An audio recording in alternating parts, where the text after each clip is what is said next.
जिम्मेदारी लेते हुए कम से कम मुख्यमंत्री जी को पदमुक्त करिए, कम से कम उनसे इस्तीफा तो लीजिए। लगेगा देश के लोगों में कि आपके पास थोड़ी भी शर्म और हैया बची हुई है। आप कैसी बेहया और बेशर्मी कर रहे हो। देश लूट रहा है, देश के गृह मंत्री वहां जाते हैं। जितना दंगा 1 महीने के बाद वो जब गए थे तब हुआ, उनके लौटने के बाद उनसे 100 गुना ज्यादा वहां दंगा हुआ और देश के गृह मंत्री चुप, प्रधानमंत्री चुप और मणिपुर के मुख्यमंत्री इसे मजाक और ऐसी घटना होने की बात कहते हैं। आपको समझना होगा, देश के लोगों को भी समझना होगा कि देश किधर जा रहा है, हम किस परिस्थिति में जी रहे हैं। आने वाले दिन इससे भी ज्यादा कष्टदायी होगा अगर देश के लोग अब भी अगर चुप रहेंगे। बोलने के लिए बहुत कुछ है, लेकिन आपने हमें बोलने का मौका दिया। बहुत धन्यवाद, बहुत प्रणाम। जय हिंद, जय भारत। धन्यवाद दर्शन सोनकर जी। अब इसके बाद मैं सभी वक्ताओं से, चूंकि ये महाधरना में सभी पार्टी के लोग सम्मिलित हैं, जेएमएम, आरजेडी, आप,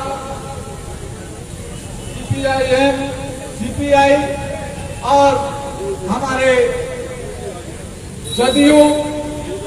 इसलिए अब मैं सभी वक्ताओं से निवेदन करूंगा कि अपनी बातों को संक्षिप्त में रखें, ताकि हर पार्टी के नेता को बोलने का मौका हम लोग इस महाधरना के मंच के माध्यम से दे सकें।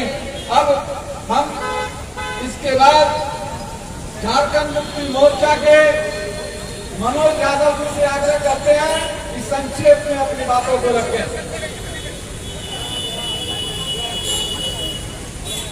हालतबंदी से जो हमारे पार्टी के साथी आए हैं, इस महाधरना में सम्मिलित होने के लिए अपने वाहन को जरा किनारे कर दीजिए, वहां जाम लगा हुआ है।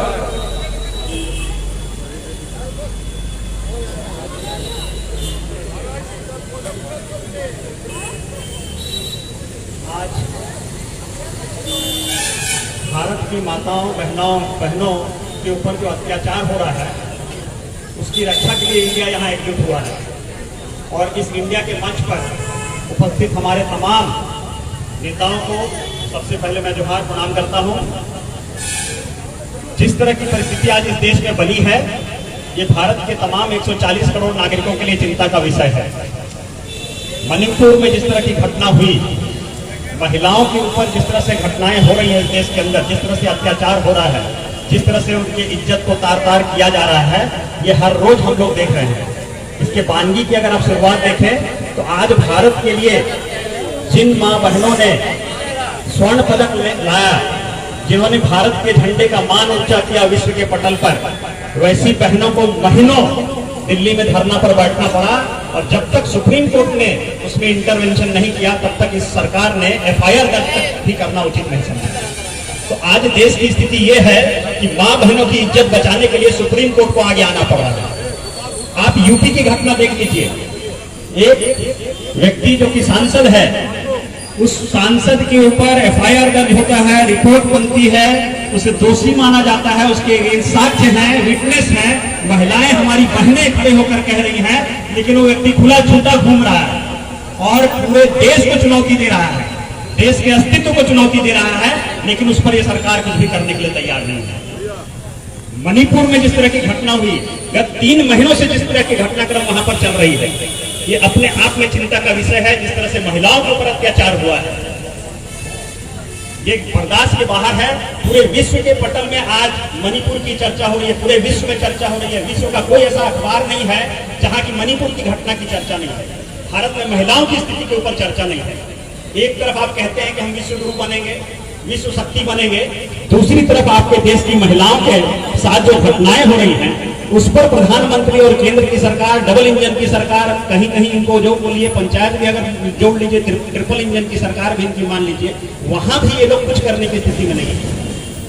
ऐसे परिस्थिति में जबकि मणिपुर में त्वरित कार्रवाई करते हुए